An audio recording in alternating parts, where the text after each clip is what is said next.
noite. Estamos começando mais um podcast, agora no nosso espaço definitivo pelo menos por enquanto, né? Nada é definitivo, mas pelo menos por enquanto o nosso espaço foi feito e construído para a gente ter essa capacidade, esse tempo, cada segunda-feira com você. E nós vamos inaugurar aqui a nova sala de podcast com um grande amigo, um irmão em Cristo, uma pessoa que eu tenho assim, um carinho e admiração muito grande, Elimar Albuquerque, o personal. Manda um alô, Elimar. E aí, apóstolo, tudo bem? Feliz de estar aqui, feliz de poder compartilhar essa experiência com o Senhor. Acredito que as pessoas que devem estar assistindo agora ao vivo devem estar muito felizes também de poder me ver aqui e também ouvir um pouquinho da minha história, minha trajetória e até esse dado momento que eu cheguei até aqui. Tem um retorno aqui, eu acho que é o seu celular. Eu do Senhor. Tem um celular perturbando aqui, gente. Vamos baixar o volume aqui, Estou vendo o retorno aqui me incomodando. Muito bem, gente. Eu estou muito feliz. A gente estava acompanhando um pouco dos últimos dias, das últimas semanas do Elimar, mas até chegar no hoje, Elimar, eu estou com 55, eu comecei a frequentar a sua academia com 39 anos. Quando eu descobri que eu fiquei hipertenso, eu precisei de um acompanhamento profissional. Sim. E a graça de Deus me levou para aquele ambiente ali, que foi um tempo muito precioso, né, para a minha vida, nosso convívio. Mas para a gente chegar até toda essa história, eu queria ouvir a sua história. Né? Sua família é de onde? Minha família parte daqui de Campos. Minha mãe é campista, mas ela casou e foi para o interior. Desse interior ela parou em Cachoeiro Itapemirim. Você nasceu onde? Eu nasci em Cachoeiro Itapemirim, sou capixaba, mas campista de coração. Adotei essa cidade como a minha cidade. Igual eu. Estou há 23 anos aqui em Campos. Eu estou mais ligadinho. Estou há 23 anos aqui. Nasci em Cachoeiro, uma família de 7 irmãos. Eu sou 7 irmãos. Eu sou caçula. Seu pai fazia o quê? Meu pai era serralheiro. Ah, é, cara? Serralheiro. A minha primeira profissão foi a serralheria, né? Eu aprendi a fazer grades, portões. E tive um sonho de ter uma faculdade. Sua mãe? Minha mãe era ajudante de cozinha e de lavanderia de hospital. Ah, é? Trabalhava no hospital para criar os 7 filhos. Quem vê você dando certo, imagina que você veio de uma família rica, próspera, os pais... Não foi assim, não? Não, foi assim, não. Foi batalha. Quando eu vim para Campos para estudar, eu não vim definitivamente, né? Eu vinha de van, fiquei 6 meses indo e voltando. Minha mãe, com 64 anos na época, ela entrou no cursinho de culinária para aprender a fazer lanches rápidos. Aí teve um dia que no meu retorno eu demorei a chegar porque houve um acidente na estrada, ela ficou muito preocupada e ela decidiu conversar com os irmãos delas que moram aqui em Campos para vir morar em Campos. E eu falei, mãe, terminando a faculdade eu volto. Aí ela falou, filho, agora é daí para frente, você não volta mais. Já sabia. Já sabia. Coração de mãe não engana, né? Não, tal de mãe é um negócio inexplicável. Nós nunca vamos saber o que é isso, não, né? Mas elas conseguem ter uma leitura assim da nossa vida diferente. Mas então você veio morar na casa de quem? Eu vim morar na casa de uma tia minha. Fiquei 1 ano e 2 meses nessa casa. Ah, eu lembro dessa fase. Fiquei 1 ano e 2 meses. Foi onde que eu conheci a igreja Semear. Eu passava aqui na frente para levar o almoço para o meu primo na universidade da UENF e falava, o que vai ser ali? Será que vai ser uma igreja? Eu não sabia, né? E foi do dia para a noite. Na época da construção da tenda. Na construção da tenda, do dia para a noite, apareceu um negócio igual um circo ali. E eu falava, rapaz, eu vou vir aqui um dia. E eu estagiando numa academia no Parque Aurora, que eu fiquei lá durante 4 anos, eu conheci um grande amigo, meu pai espiritual, Jean Marlos. Meu sócio, Jean Marlos! Tá aí, tem história, não tem como esconder de você. Sempre pra onde a gente vai tem que lembrar do Jean Marlos. E aí eu conheci o Jean lá e eu andei uma fase muito triste porque na cidade onde não conhecia ninguém, as coisas totalmente diferentes, eu sou um cara muito que gosta de fazer muita amizade, ser conhecido, de falar com as pessoas e ajudar. E quando eu vim para Campos, eu senti um pouco de distanciamento das pessoas, né? Então, rapaz, eu sei que é uma questão cultural. Cada cidade tem assim, uma identidade, uma característica do comportamental, né? Sim. O mineiro tem muito disso. O mineiro dificilmente você consegue entrar no círculo de amizade dele. Eles são muito fechados e tal. Mas depois que você entra, eles são muito amigos. Sim. Né? Eu sou de Itaperuna, quer dizer, interior também. Interior você conhece todo mundo. Então você cresce ali. Eu me lembro assim, eu saí no comércio da cidade e amigos, donos de loja, me pegavam na calçada para me levar na loja, para me mostrar a bermuda nova que chegou, lançamento, vem cá para você ver e tal. Então era muito assim. Quando eu vim para Campos, eu tomei esse susto. Porque lá as pessoas me puxavam para dentro da loja para me mostrar as coisas. Aqui você entra dentro da loja e as pessoas não te atendem. ela te expulsa. Eu tive algumas experiências de entrar numa loja e olhar a vitrine, mexer em alguma coisa e a atendente, a vendedora, possivelmente comissionada, atrás de um balcão, nem bom dia, boa tarde, bom dia. Eu tomei um susto. Campos tem essa característica. Agora, depois que você também entra no convívio deles, o nível de relacionamento de amizade parece ser mais sincero, mais permanente.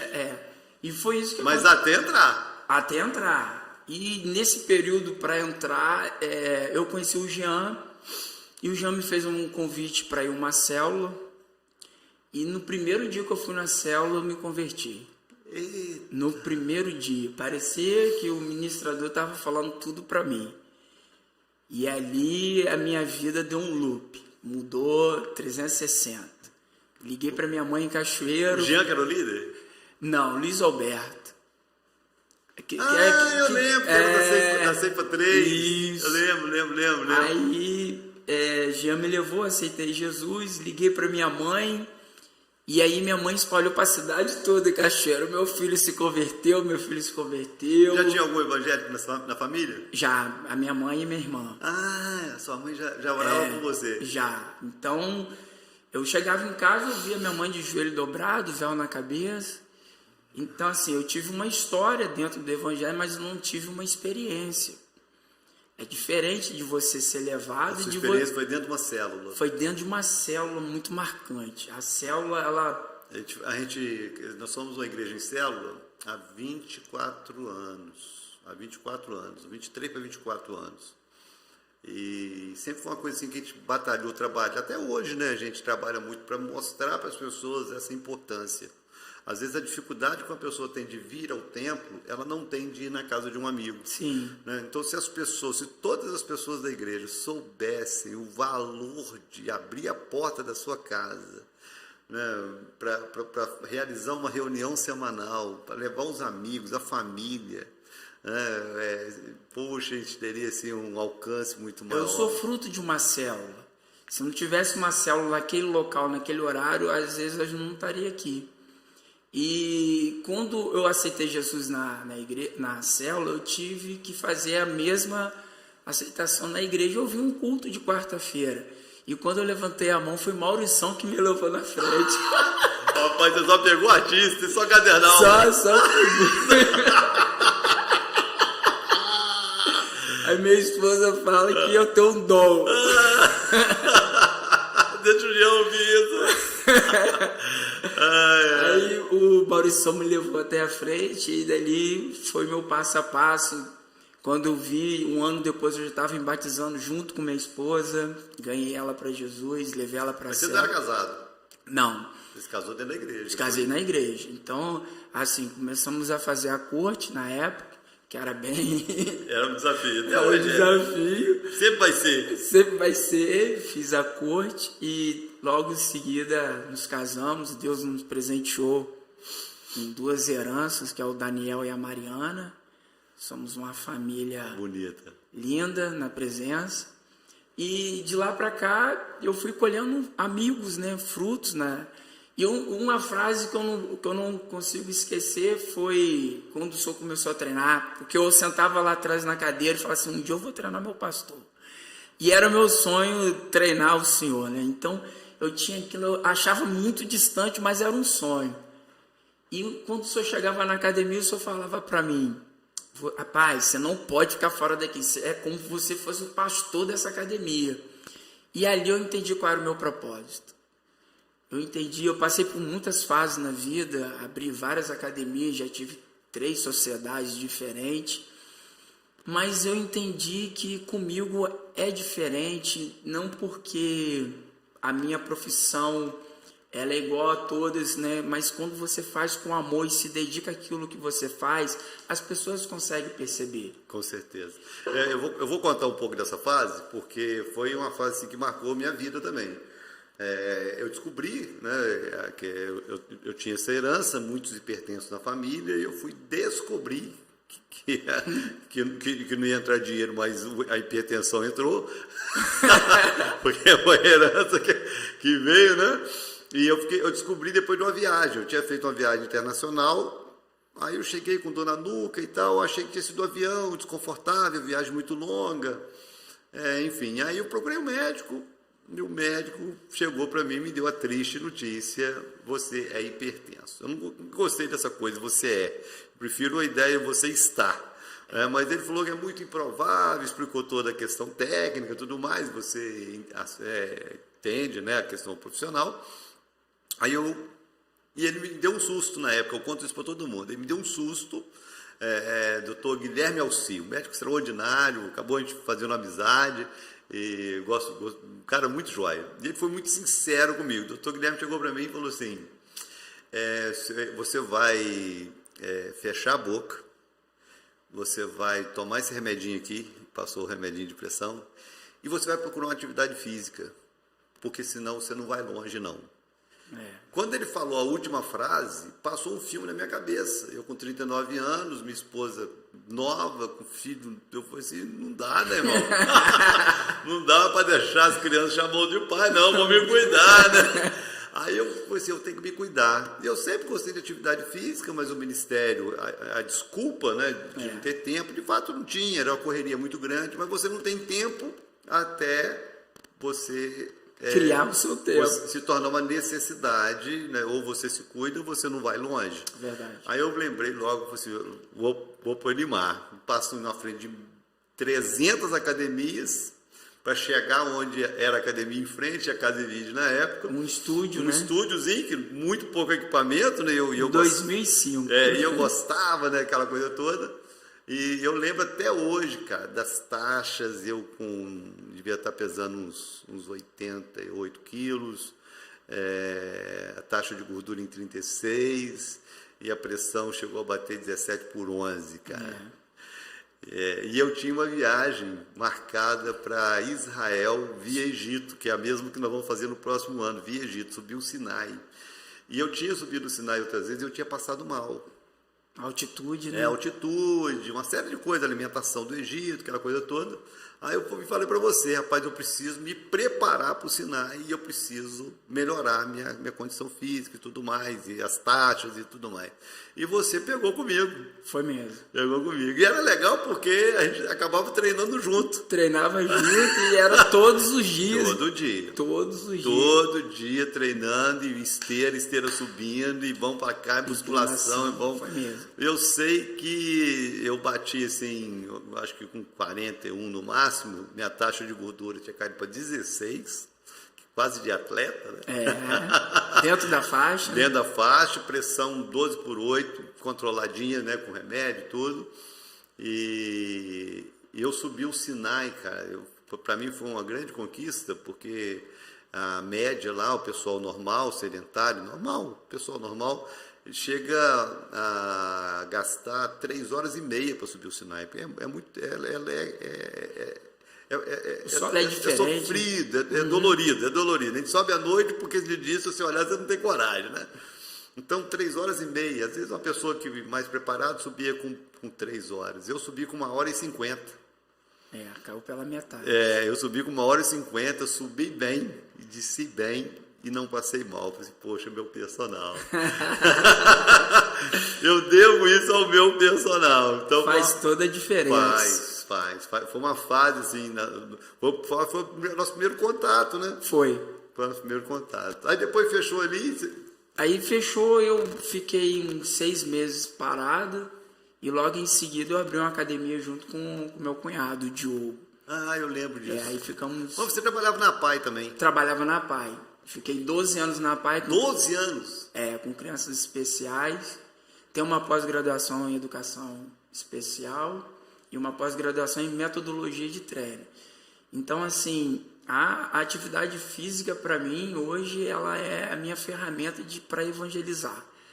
Eu chego na casa das pessoas com o intuito de levar a atividade física, mas por trás disso tudo vem a palavra. Falar de Jesus. Eu entendo que... E hoje você não está mais com a academia, né? Não, tem um tempo que você não está com a academia, seu atendimento hoje é domiciliar e um grande treinador de corredor, porque todo mundo que começa a treinar, você vira corredor de maratona, meia maratona, aí tá aí Vinícius e Aniela e essa turma toda. Tem uma galera boa. Grande, cara. Tem uma galera boa. Grande, eu tenho foco.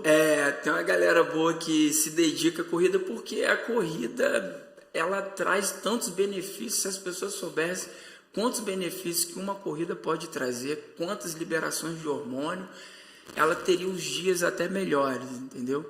Então eu vou com o intuito de fazer o fortalecimento, quando menos espera a pessoa está correndo do meu lado. Seu maluco, não, vamos correr a Garoto, vou correr a Pampulha. Você já correu São Silvestre quantas vezes? 6 vezes. 6 São Silvestre? Eu sou o primeiro campista a correr com deficiente visual, Alcemir. Ele foi o primeiro deficiente visual. Simizinho correu a São Silvestre? Correu a São Silvestre. Garrado em você? Garrado comigo. Completou tudo? Completou tudo. Completou chorando e cantando. E como o município acaba não dando tanta imagem para essas pequenas coisas, né? Então a gente foi tudo com incentivo privado. Entendi. Tudo ele privado. E fica aqui uma palavra, né? A gente tem, inclusive tem um convite para o prefeito estar conosco aqui participando do nosso podcast. Eu estou esperando passar o aniversário da cidade para ele arrumar um espaço na agenda para estar conosco. E é uma das coisas que eu gostaria de conversar com ele aqui, de ouvir dele, porque eu tenho visto assim uma mudança na cidade, a gente tem visto algumas melhoras na cidade. Sim. A gente sabe que a cobrança é muito grande e as pessoas querem que mude tudo de um dia para a noite. E não é muito fácil você mudar em 4 anos o que às vezes estragou em 50 da história, né? Mas é uma das expectativas, uma das coisas que eu quero ouvir dele, quais são os projetos que nós temos nessas áreas específicas, projeto na área do esporte, projeto na área de educação, projetos na área de segurança, como é que está isso, né? Porque a gente sente falta, nós já tivemos um time de basquete profissional na cidade, hoje nós não temos mais. De vôlei também. Já tivemos de vôlei, quer dizer, acho que já participamos de campeonato de vôlei de praia, já tivemos treinadores também. O nosso futebol, que é o americano e o Goitacazes são os maiores, né? Tem o Roxinho também? Tem o Roxinho, mas o Goitacazes é a 5ª maior torcida do estado, né? E a gente não vê assim, uma divulgação, a gente não vê times, quer dizer, a prefeitura, qual o papel, né, do governo, o que poderia mais ser feito.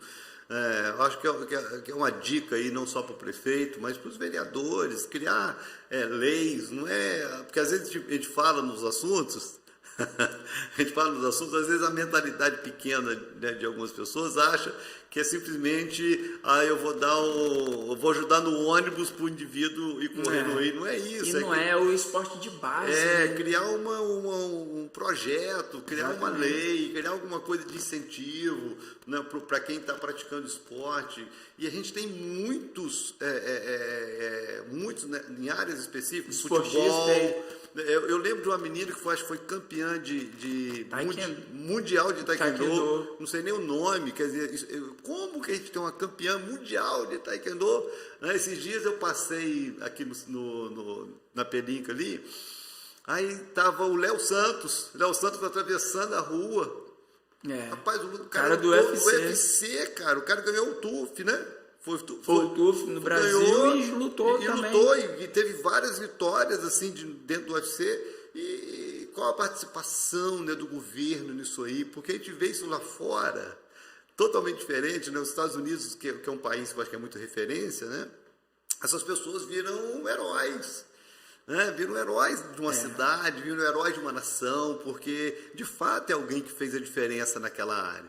Então eu acho que é algo que a nossa cidade precisa valorizar mais e valorizar vocês, que vocês formam essas pessoas. Com certeza. Na verdade, tem um deficiente físico que terminou a São Silvestre, cara, isso não ser explorado, né? O que não sei nem se a palavra certa é o que falta, mas se tivesse uma aproximação das secretarias, tanto de desenvolvimento, como social, como de esporte, próximo daqueles que são técnicos, que são formados, pelo menos para ouvir ideias, porque muitas das vezes são cargos que são presididos por pessoas leigas do assunto.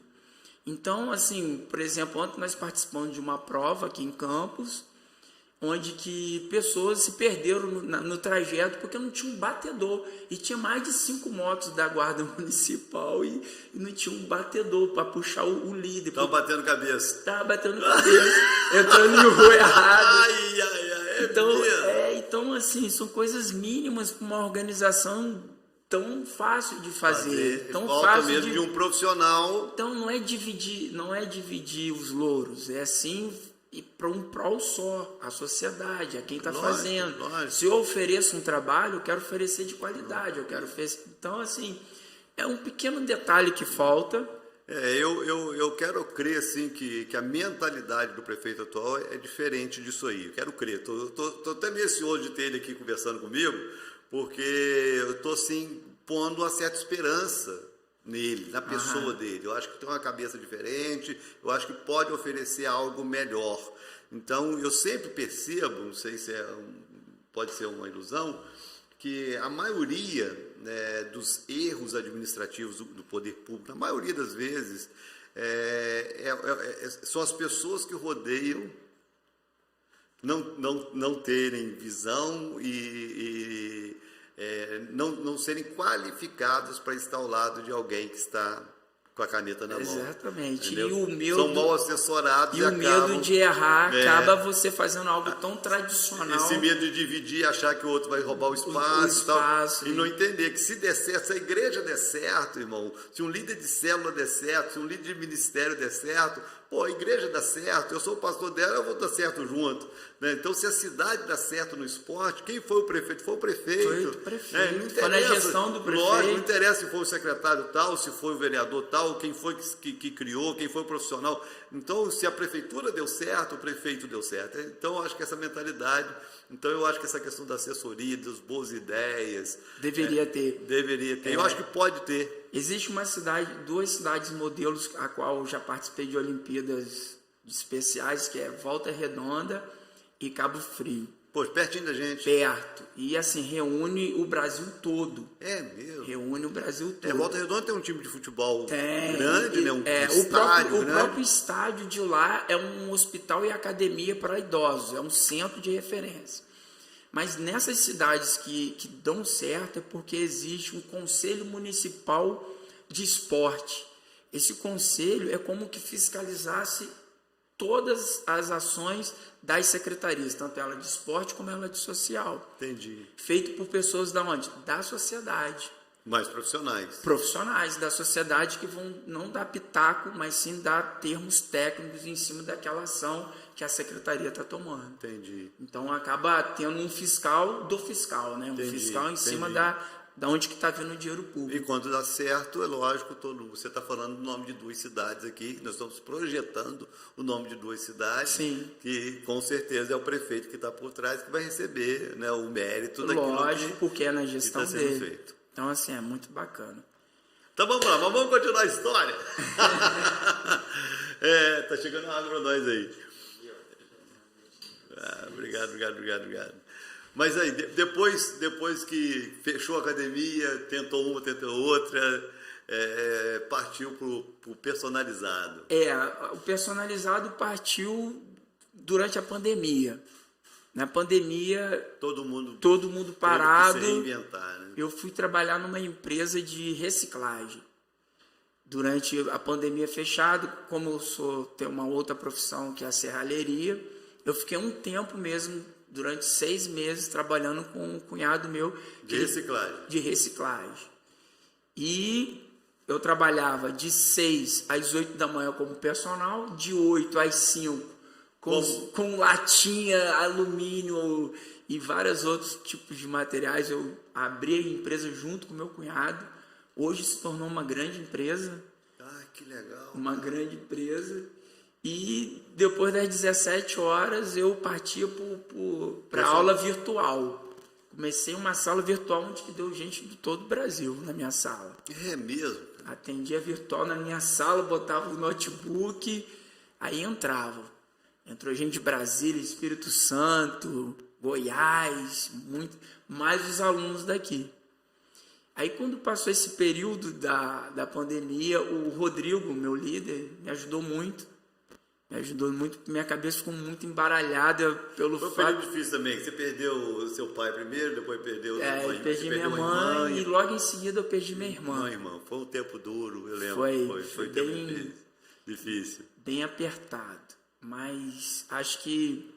É importante, sabe, Elimar, às vezes quando a gente conta história, a nossa história não é feita só de aplauso, né? É feita dos momentos difíceis também.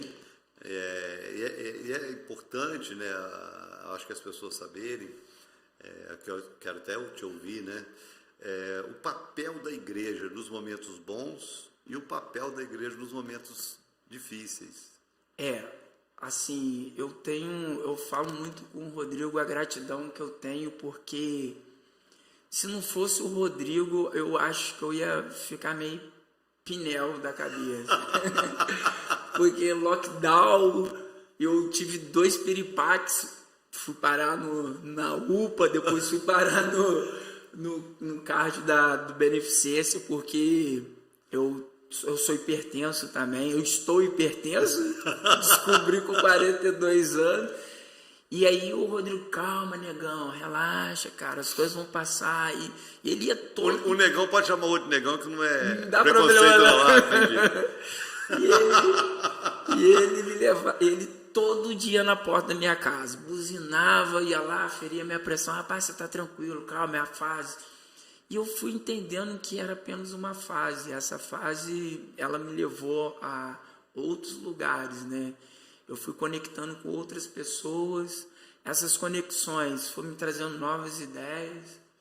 E aí, quando eu comecei a ter novas ideias, eu mudei totalmente minhas atitudes e comecei a visualizar aonde que eu poderia chegar e que eu poderia ir mais longe. Entendi. Então, assim, foi uma mudança de mindset totalmente brusca.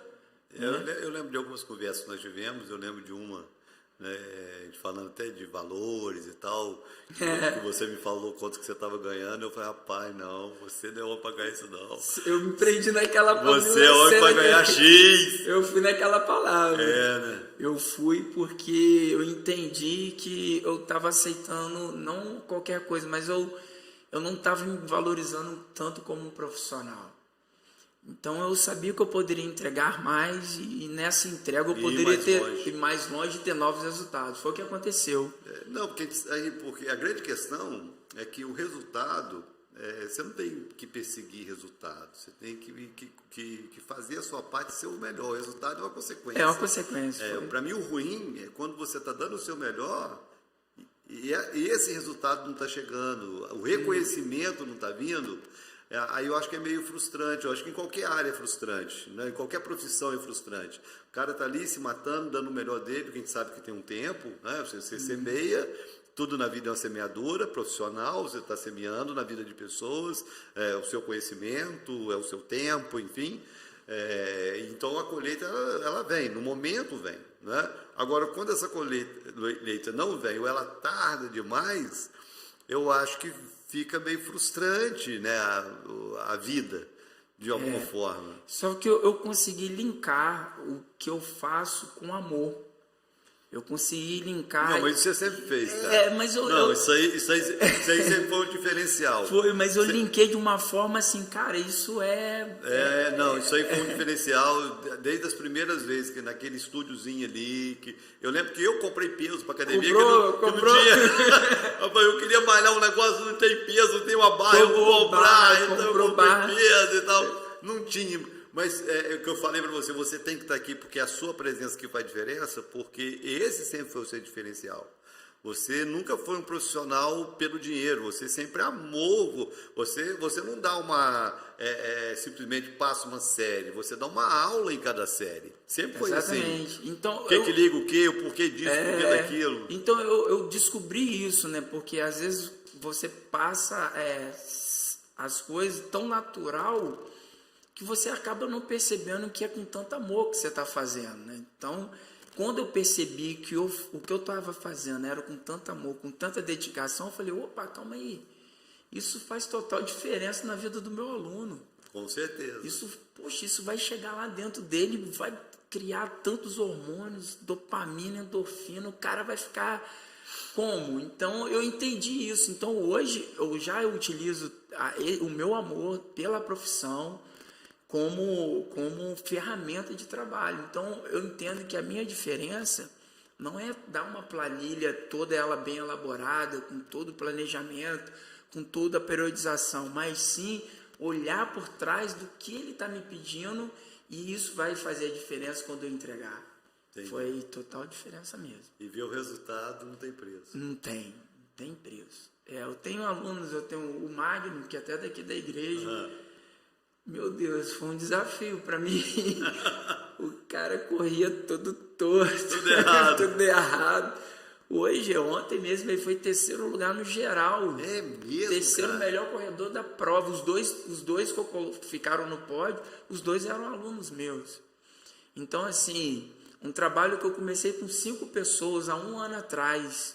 Hoje eu tenho mais de 40 alunos dentro da assessoria de corrida.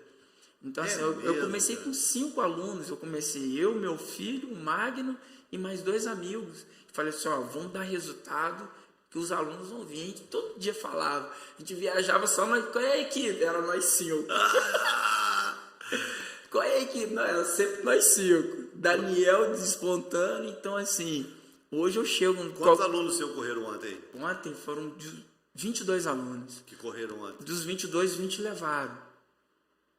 Todo mundo pegou pódio ontem, só 2 que não levaram. É mesmo? Então, assim, é um percentual muito alto, né? Tá doido, é absurdo. Muito aluno ganhando lá. Então, assim, as pessoas acabam olhando de uma maneira diferente, né? O que acontece lá? Porque não é só correr, não é só colocar um tênis qualquer. Não é. Então, tem toda uma temática por trás, e quando vem, cai na rede. Poxa, rapaz, que legal. Que legal.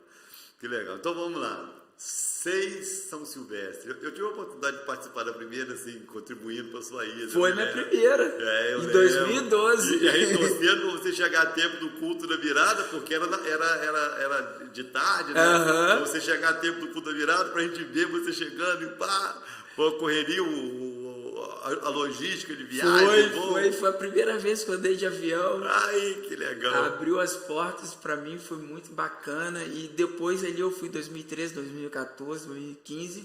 E a última que eu fiz foi em 2019.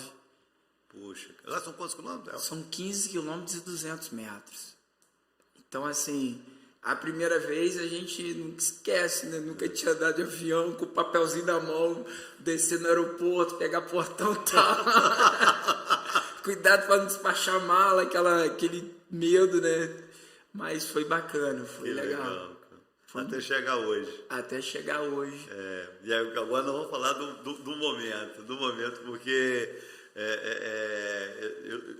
eu tenho, assim, uma alegria que eu tenho assim, no meu coração de ter sido pioneiro em algumas coisas, né? Não só na igreja, mas na cidade, né? Ter sido pioneiro, ter sido o primeiro pastor da visão celular, né? Fui o primeiro a montar uma caravana para Israel, enfim, então eu tive essa alegria, Deus me deu essa honra, né? E tem honras que não tem como, ninguém vai roubar de você, porque É verdade. fica Fica marcado na história, né? E eu fui a Israel a primeira vez há 22 anos atrás. Foi a primeira vez que eu fui a Israel. O Daniel era bem pequenininho e foi uma experiência extraordinária. Eu estava entrando na visão celular, eu tinha recente entrado na visão celular, e eu conheci um homem que me ensinou muito a desatar a vida dos outros, que foi o apóstolo René Terranova. A liderança do apóstolo René é um negócio fantástico. Eu admiro aquele homem até hoje, vou admirar e ser grato a Deus sempre e a ele pelo que ele fez. E ele, no congresso, ele falou assim: nós vamos a Israel, você vai a Jerusalém, não sei o quê. E era um congresso que ia acontecer lá, um congresso sionista. Nunca tinha ouvido nem falar em sionismo.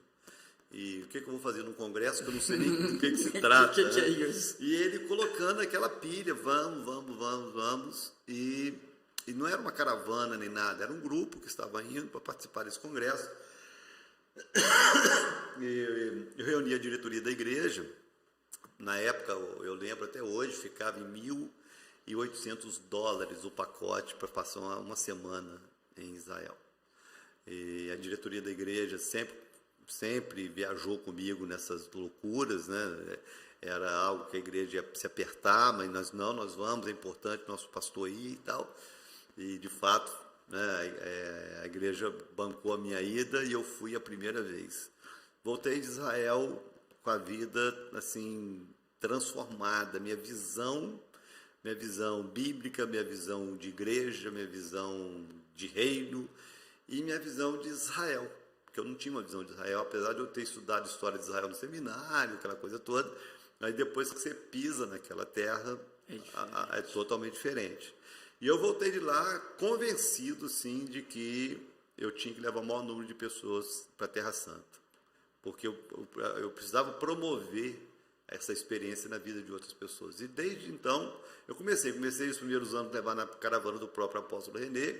Teve um ano que eu levei 4, o outro ano eu levei 20, depois eu estava levando 40, 48, e assim foi. Todo ano eu levando e tal, até um dia que eu me vi assim, desafiado a montar minha caravana, a formar minha caravana, porque quando você vai na caravana de outras pessoas, você não tem a oportunidade de ministrar para o seu povo, de compartilhar aquilo que está no seu coração com o seu povo. O líder da caravana que tem esse papel, e eu sempre respeitei, nunca tive dificuldade, e até era muito abençoado, né, com as palavras do apóstolo René. Aí eu falei, vou montar minha caravana. Aí montei a primeira, e eu acho que já deve ter aí uns 20 anos, mais ou menos, 19, 20 anos que eu montei a minha primeira caravana. E plantando isso no coração de outros pastores e dos irmãos. Você precisa ir a Israel, você precisa pisar na Terra Santa. Eu tenho alguns pastores dessa cidade que eu imagino que devem reconhecer isso, né? Eu lembro de um que ele tinha uma padaria, e era pastor e tinha uma padaria, muito amigo meu, e eu liguei para ele, convidei para ir para Israel. Rapaz, vamos para Israel, tal, você precisa ir na Terra Santa, você precisa ter essa experiência e tal. E ele falou, não, eu não posso, porque eu tenho uma padaria. Aí eu falei, rapaz, Deus te chamou para ser pastor, para ser padeiro, caramba. Aí ele, que isso, rapaz, vende essa porcaria, meu irmão, vou para Israel. Rapaz, eu sei que ele largou a padaria, foi para Israel, Deus prosperou a vida desse homem absurdamente no ministério. Depois eu tive a oportunidade de ver o homem andando de carro zero, viajando para Israel todo ano, e começou com uma palavra que eu dei. Eu lembro de um outro pastor de uma outra cidade, muito amigo também, que eu chamei ele para ir para Israel. Aí ele falou que não podia, que a igreja estava sem condições, estava juntando dinheiro para comprar um terreno, um galpão, alguma coisa assim. Aí eu falei, rapaz, me dá o telefone do seu tesoureiro aí. Aí eu liguei para o tesoureiro e falei, rapaz, você precisa mandar o seu pastor para Israel. Aí ele falou comigo assim, não, apóstolo, nós não temos condições de mandar agora, nós estamos juntando dinheiro para comprar um galpão e tal. E eu, muito, entendendo, né, o quanto valeria a pena o investimento, eu falei para ele, rapaz, o que vale mais, cara? O seu pastor ou tijolo? Eu sei que ele ficou sem palavra do outro lado, né? Ele ficou sem palavra do outro lado. Eu falei, pera lá, o meu pastor vale mais do que tijolo, o meu pastor vale mais que um terreno, né? O meu pastor vale mais do que um prédio, do que um templo. Então, o meu pastor vale mais. Eu sei que ele mandou, cara, eles juntaram lá e mandaram o pastor para Israel com a gente na caravana. E depois Deus fez um milagre assim, na vida dele, foi um negócio tão extraordinário que eles compraram um espaço, acho que umas 3 ou 4 vezes maior do que o espaço que eles estavam querendo comprar, pagaram e deu tudo certo. Então foram muitas experiências assim, que eu tive nesse sentido de plantar no coração das pessoas, vai Israel, vai Israel, vai Israel. Né? E você foi uma dessas pessoas. Foi. Que eu sempre falava, quando eu voltava, a gente estava sempre conversando, rapaz, você precisa de Israel e tal. Sempre coloquei isso no coração de vocês, que eu sempre entendi que não era dinheiro, porque ir a Israel não é dinheiro, é de fato entender uma visão, abraçar a visão, investir nessa visão e crer que é Deus que leva. É Deus que leva. Crer que é Deus que leva.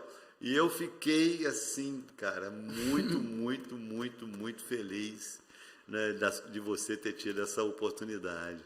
Eu queria muito que fosse comigo, né, que ele fosse junto, mas fiquei muito feliz, cara. Mas conta pra mim, cara. Pô, eu tô muito impactado mesmo, porque assim, sempre foi um sonho de Israel, mas era um sonho que eu olhava muito longe, muito distante pela realidade financeira que eu vivia, e eu olhava assim, eu falava, meu Deus, quando que eu vou para Israel? E todo ano no papel escrito lá, Israel, esse ano eu vou. E assim, muitas pessoas me ajudaram até chegar até lá, em Israel, mas a gratidão de pisar naquela terra não tem preço. Não tem preço quando você entra no jardim do túmulo e... Você foi em quais cidades? Falou isso. Não, eu fiquei... Foi só em Jerusalém? Só fiquei em Jerusalém. Eu ia... Você foi no período muito frio também, né? Muito frio, né? E eu fui 4, eu ia todos os dias no muro orar. É uma prática. Eu ia todos os dias no muro orar, porque eu fiquei num apartamento muito próximo. Ah, que legal. Então, distância para mim não era problema. Então, eu botava o meu frequencímetro e ia caminhando até o muro, junto com as pessoas que estavam junto comigo na caravana que nós fizemos, e ia lá para orar.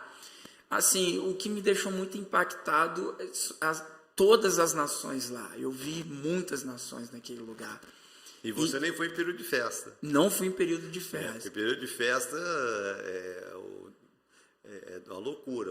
A marcha de Jerusalém na festa de tabernáculo, não sei quantas nações tem, mas é um absurdo que você vê. China, Japão e Estados Unidos, e a Europa quase toda, e a América do Sul quase toda. E é o mais lindo que geralmente a caravana brasileira, geralmente a maior da marcha todo ano são os brasileiros. E os brasileiros lá, eles são apaixonados pelos brasileiros. São muito queridos.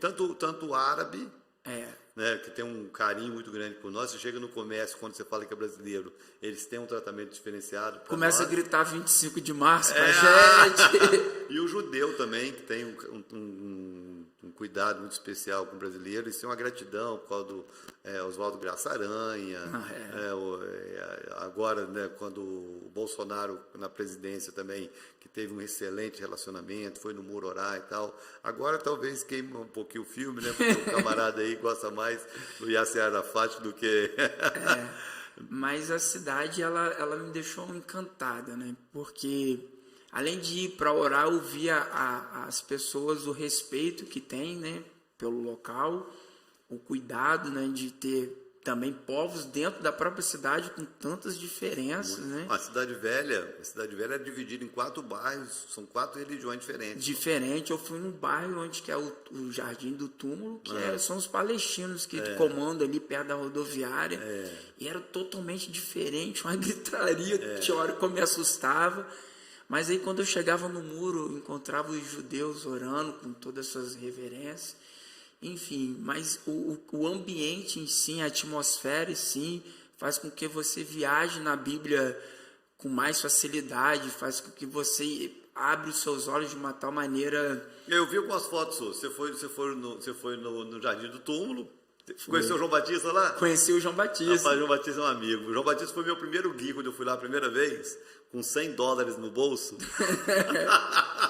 E eu querendo conhecer, não tinha dinheiro, né, para conhecer, para nada, e o João Batista já morava lá, e o João Batista foi com a gente, foi eu, o João Batista e o apóstolo Joel, não lembro se tinha mais alguém com a gente. Eu lembro que nós subimos o Monte das Oliveiras, de van, e descemos o Monte das Oliveiras a pé, atravessamos o Cedron e entramos ali pela Porta do Lixo.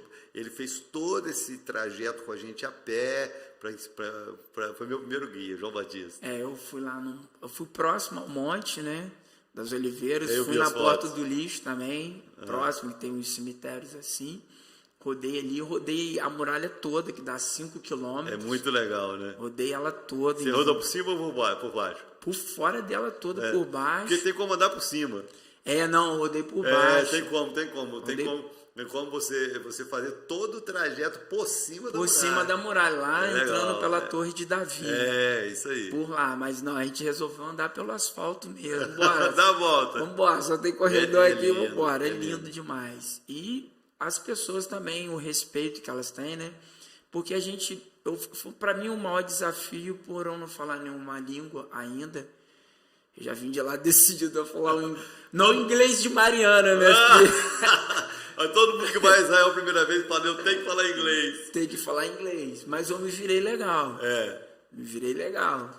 Chegava lá e... Eu como e pago. O máximo que eu faço é isso. Então, assim, mas deu para se virar. Deu. Não é tão, assim, difícil, não. As pessoas têm paciência também. Exatamente, Sabe mas que você facilita, não sabe, né? Facilita a vida da gente. Às vezes facilita e muito, né? Você ter mais autonomia no lugar onde você não conhece. Com certeza. Mas fora isso, Rodeou a muralha, foi no Jardim do Túmulo. fui no muro, Foi no entrei muro lá várias onde que vezes. fica a Torá, que no sábado chega vários soldados armados, aí tira de um lugar e coloca. Leva pro outro. Ali é Fiquei legal. ali sentado ali porque estava muito frio. Você ficou quantos graus lá? Peguei 7.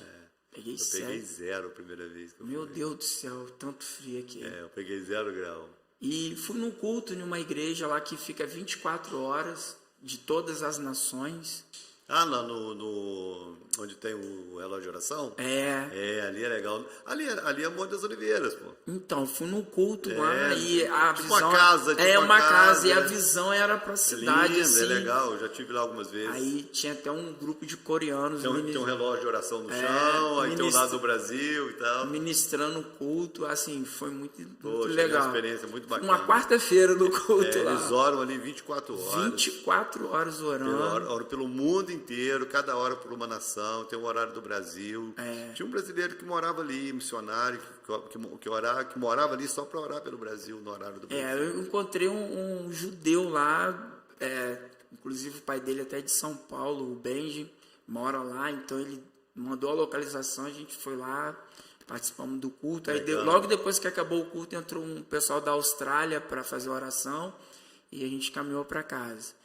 Mas eu vim de lá muito impactado pelas coisas que eu ouvi, pelos meus devocionais que eu fiz lá, né? Então foi algo que a pessoa que tiver a oportunidade... Você foi para participar de uma corrida. Fui. Participei. Mas você não correu nada, eu vi você tirando foto nas placas, mas rapaz, ele não foi para correr nada, mano. Na verdade, ele só vai querer concluir, mas ele foi só para marcar. Desfrutei cada quilômetro da corrida. Desfrutei cada quilômetro. Que eu falei assim, cara, não tem necessidade de eu performar aqui. Vim em Jerusalém para fazer uma prova, para baixar tempo, para falar que eu fiz um bom tempo, não seria tão legal. E toda a prova tirando foto, cumprimentando, gritando Brasil, Brasil. Eu encontrei Quantos quilômetros lá? 21. Uma meia maratona? Meia maratona. Foi só dentro de Jerusalém, não? Dentro de Jerusalém Antiga, só. Rodou tudo lá, eu entrei por dentro dos muros, por fora, ia nos bairros. E assim, a melhor experiência... Para mim pegar pro deserto também. Não, foi só dentro de Jerusalém. Só dentro de Jerusalém, até os 42 quilômetros. Como os 21 quilômetros foi a primeira largada, eu saí no pelotão de elite, eu saí no pelotão mais rápido, e quando eu fui curtindo a prova, eu falei, cara, eu não vou deixar esse tempo passar rápido, não. Eu travei o relógio e fui tirando foto, fazendo vídeo. Eu vi algumas fotos em placas. Eu fui parando, encontrando argentino, gente me zoando, e Copa do Mundo, essas coisas todas, mas foi muito legal, muito legal. E quando chegou no quilômetro 18, eu falei, agora eu vou caminhar. eu caminhei e ali eu senti uma presença muito grande de Deus na minha vida. Eu olhei para trás, tudo que eu contei aqui, eu olhei para trás e falei assim, sei lá de Cachoeiro, em 2000. Morar de favor. Morar de favor, depois morar numa república e hoje aqui completando uma meia maratona internacional em Jerusalém. Não é uma maratona qualquer. Não é qualquer. E eu comecei a agradecer a Deus naquele momento por tanto favor que Ele fez. E eu entendi que foi Ele que me levou até aquele lugar para mostrar para a minha geração que é possível sonhar e acreditar, porque é Deus que leva naquele lugar. Cadê a medalha? Tá aqui, ó. Estamos ansiosos. Foi o número da corrida? Daqui. Tem umas perguntas legais aí. Cadê? Abre a minha câmera aqui, gente. Olha aqui, gente, o número da corrida, olha aqui.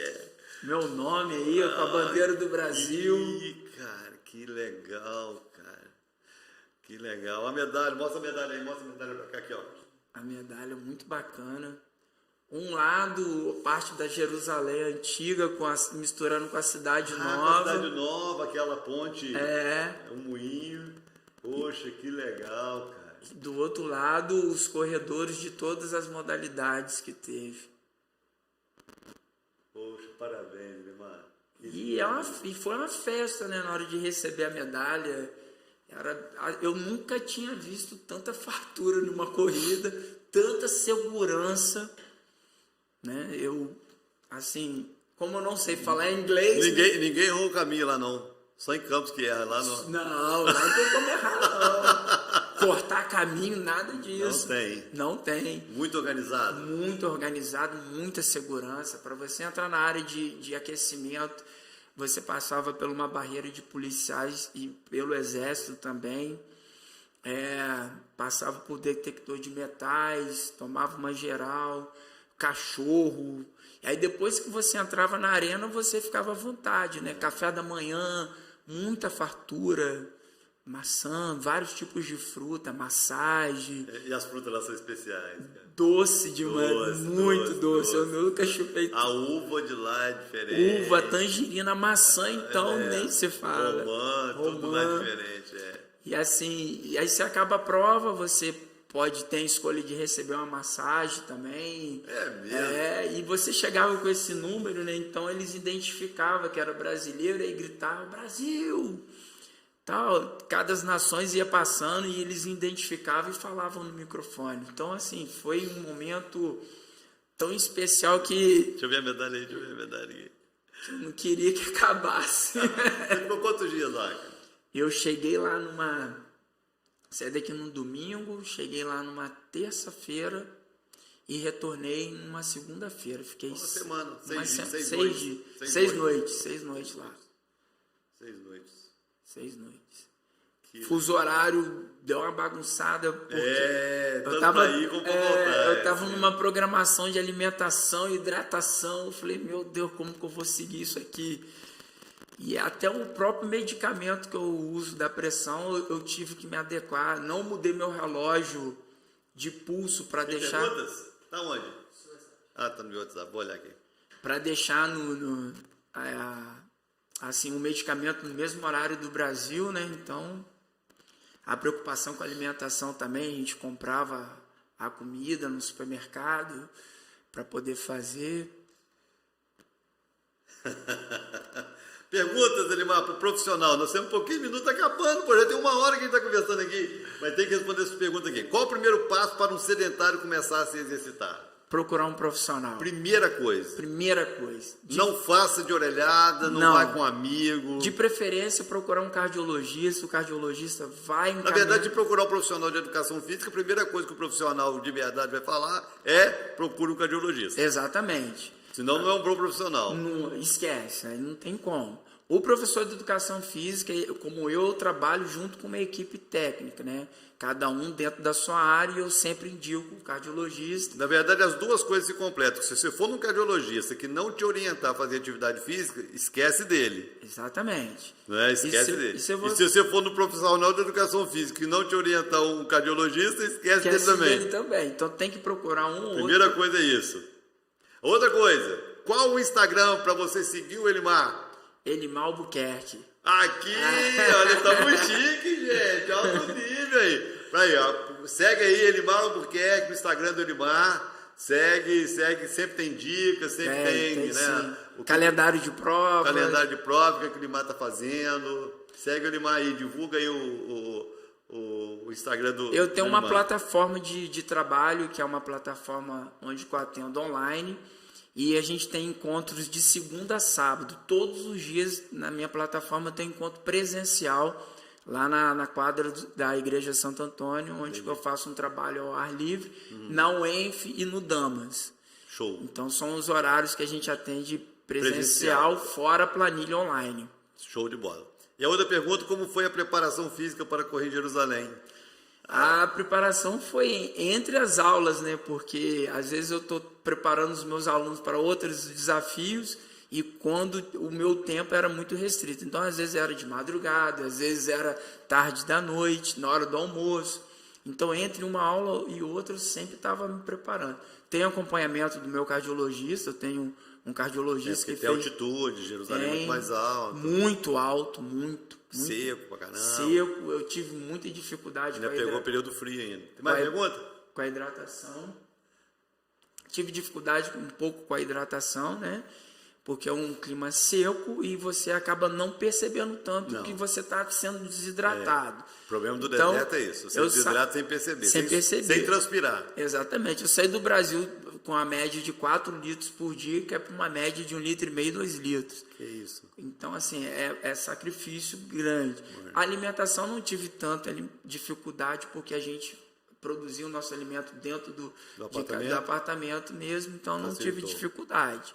A comida de Jerusalém é boa. Tem mais uma? Tem mais uma última pergunta aqui para fechar. Peraí. Qual lugar ainda tem o sonho? Qual lugar que isso aqui é? Qual lugar que você ainda tem o sonho de correr? Então... Vai correr em Jerusalém de novo. Ano que vem. Fazer dobradinha, chegar a terceiro e pedir música no Fantástico. Mas tem algum outro lugar? Tem. Existe um circuito de 6 provas. Em julho eu vou me despedir de meia maratonas. Eu sou especialista, eu tenho mais de 50 meias maratonas.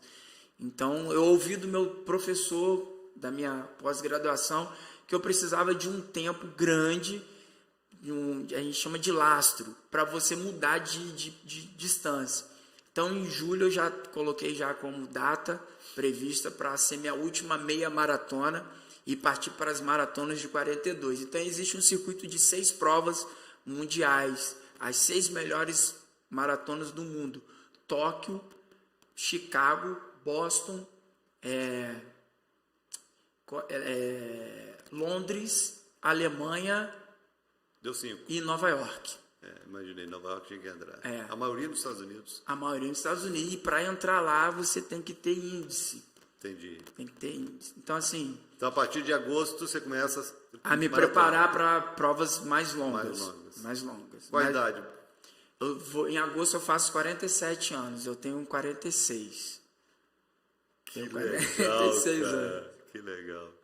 Gente, então é isso, poxa, o tempo passou, que tempo precioso, cara, foi bom demais estar aqui recebendo o Elimar, um amigo, além de ser ovelha e tudo, é um amigo, uma pessoa que a gente tem um carinho muito grande, poder participar, assim, da vida do Elimar, do crescimento familiar, ver as crianças nascerem, crescerem, né, e ver o crescimento profissional, eu me sinto, de fato, parte disso, honrado, né, de participar de alguma forma e poder vibrar com esse bom momento que você está vivendo. Parabéns. Amém. Obrigado. Deus continue ampliando os sonhos. Amém. Ampliando os sonhos, abrindo as portas, prosperando você na sua profissão, e te levando aonde você sonha, aonde você nem imagina. Amém. Você pode despedir do povo aqui, ó. Galera, um recado que eu quero deixar: pratique qualquer tipo de atividade, mas tenha orientação, porque toda atividade vai destravar toda a sua mente.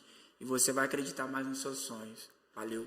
E siga o Elimar no Instagram, porque se você não tem um acompanhamento profissional, com certeza é alguém que eu indico. Foi o meu durante muitos anos, hoje eu estou treinando sozinho na academia, né? Mas foi na academia até que ele indicou, mas um excelente profissional, parabéns, Ilimar. Vamos encerrar aqui o nosso podcast. Tô aqui. Me coloca no lugar e me deixa, só. Tô aqui agora. Vamos encerrar nosso podcast. Muito, muito obrigado por ter você do outro lado. Compartilhe o link desse podcast, porque mesmo aqueles que não participaram ao vivo, poderão ouvir, né, toda essa história tremenda. Você que tem seus sonhos, que acha que nunca vai chegar, né, você que tem esse desejo também, não só sonhos, seja lá qual for, mas de ir a Israel, ver que é Deus que leva, que é possível. Compartilhe esse link, sonhe conosco. Deus te abençoe e até a próxima segunda-feira, o nosso próximo podcast, possivelmente segunda-feira que vem. Estou aguardando confirmação. Nós vamos ter um casal de nutrólogos aqui, que também são atletas, que treinam. Vamos pegar essa vibe aí, sabe, Limar? Para poder dar uma motivada na turma, que desde os meus 39 que eu voltei, nunca mais parei, já pedalei, já nadei, e a musculação que não pode parar nunca, né? Por causa do meu professor não deixa. Então, é isso aí. Um beijo no coração, Deus te abençoe, muito obrigado por ter você